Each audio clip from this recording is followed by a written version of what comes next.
Hey guys, what's up? This is Nazadu, and today we will have a look at the controls of the AH-64 Apache helicopter, and we will try to figure out what makes it so difficult to fly this helicopter. We start at the start screen because we want to go into the special options first. Here is something that is very important and that we need to understand. We have these trimmer options here for the cyclic trimmer mode and the pedaled trimmer mode. So what I have set here is instant trim FFB friendly. This is the one I absolutely do not recommend, and we will have a look at why that is so. The other trimmer mode is for the pedals, and I usually fly with pedals without spring and FFB. That's like no trim for the pedals, and I have a no spring setup for my anti-torque pedals, but even with the spring I would prefer that one because that's no trim at all. If your legs hurt from keeping the pedals pushed in a certain direction, okay, you can use a trimmer mode if you like. You can very easily run out of pedal throw in the cockpit, as you can set pedal trim that is really not beneficial. So just trust me when I say it's better to have pedals without spring and FFB, so no trim for the pedals. But let's have a look and start with instant trim FFB and have a look what it does. Okay, so we're taking the Rampart version on my little training map that I created for the Apache and originally for the Hind. You can download it from the DCS user files, and I will put a link to the file into the description, but that's not the topic today. I got other videos talking about that map and what you can do on it. So first thing we do is we deactivate the active pause, and we bring up the control indicator in the top left corner. I will magnify this so you can have a better look at those things. So what do we have here? We have this green, white and red symbology there.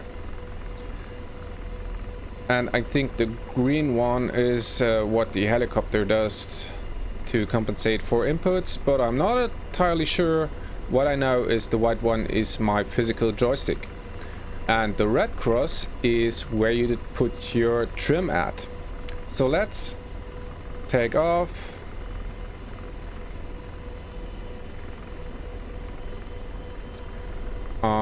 Get moving. I did not use the trim at all at this point. And we will accelerate to, yeah, let's say 70-80 knots, something like this. And also a little bit earlier, we can already hit the trim button, and look what it does. You see that the red cross jumped ahead, but also the white marking, which is my physical joystick, jumped a little bit on top of that. That means that the game sets a new trim position for this virtual joystick here and calculates the difference from my center position of the joystick, so from the very center to the actual position of it, and adds it in the game. So whenever you trim like this, you have your trimmer set plus additionally the throw that you have on your physical joystick, and that creates movement of the helicopter that you actually don't want, because you want to put it in, let's say, this state here. You put the trimmer button, and it will also add a little bit of extra throw, because you now have a new center point here, the red cross in the indicator, and that's the center point that's translated to your physical center point. I hope I can somehow make it clear what it does. Alright, so the same with banking. So we hit the trimmer button, and it adds the extra space that my physical joystick has from the physical center of my peripheral to the new center position of the red cross. And of course that is not what we want. Again, here hit the trim button and you see the extra jump, while it should actually be right on top of it. So let's have a look now at the preferred trimmer option that I use. So back on the special tab, we open the drop down menu and we select central position trimmer mode. Let's have a look what that does. Alright, back in the helicopter, and we're bringing up the controls indicator. So now we're taking off. We do the same thing again, we get her rolling.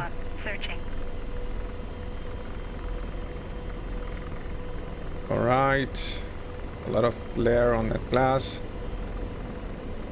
Okay, we have 50 knots. We start with the trim click and you see those guys stay on top of each other. And also, when I now put the cyclic back, or my physical joystick back to the center, it will not take any inputs until I hit the center. And that is what we want. The same with banking. So I go over here, hit the trimmer button. It does nothing until I come back to the center of my physical joystick. The white diamond stays where it is. And each time we hit the trimmer, boom, you have no extra jump in your inputs. So you can really put in the attitude you want. And until you centered your joystick, you will have no additional inputs from your physical joystick. So that's number one. Number two, I have to admit that at first I did not like the way the Apache had been handled. It is very jumpy, very twitchy and very sensitive overall. But that is just because my stick is too short. When it comes to helicopter flying, it's not only technique, also size matters. That means that the first thing that you can do to have better control of the helicopter is use an extension. I do right now use a 10 centimeter extension, which is still not enough to go with full sensitivity in game, at least from my experience or my my skills when it comes to fine adjustment. Most of the time when I do corrections here in flight, you can also see that from the indicator on the top left corner, those inputs are minimal. And I think the biggest issue that people have when flying the Apache is that they just do too big inputs, too rapid, too much, and it's very easy to reach pilot-induced oscillation in this thing because the input that is needed to fly it are so tiny that with some peripherals it's just not possible to do them appropriately, and this is where the solution comes in that I will present to you now. So let's put it in the bank here, get into the menu and have a look at the axis. Here we are. There are my X and Y axis controls.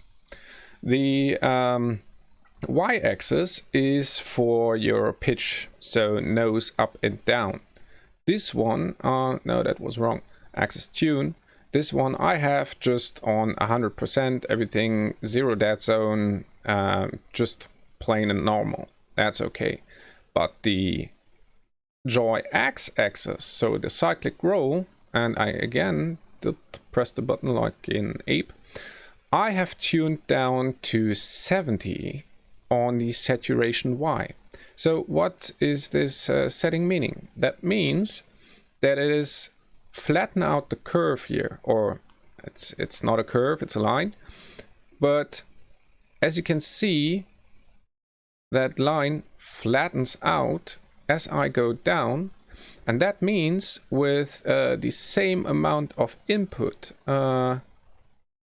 I do not translate one-on-one on the virtual stick. If I put this on 100%, let's do it. Get back into the chopper. Especially when I want to hover. Let's bring her. 10 o'clock. Searching. Lower the speed here. Get into a hover state. Or when I want to correct the bank attitude, it is pretty easy to oversteer and get into such a shaky state, which can cause a lot of trouble. And the solution for that is simply lowering the saturation on the y-axis. And I do prefer this over putting curves on it. Access commands. Because with curves, you have the problem with a relatively heavy curve of 31. You have this flat area here around the center, but then as soon as you hit like half the way of your throw, it goes up like crazy. And I don't like that. So let's bring this back to 0. And instead, I want 0. Reset. Instead, we lower this one. I would say 70. For me, 70 is just perfect. And you see, it also flattens out the curve quite a bit. But without the different translation of the input along the way that your stick throw has. So I still have a fair amount of throw, but I have a bigger range for those small inputs. And as you can see, when we go back into the helicopter, let's pick up some speed here.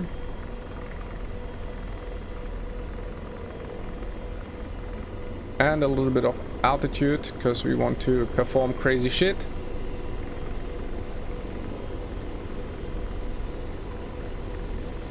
And I'm pretty sure that we will crash the helicopter now.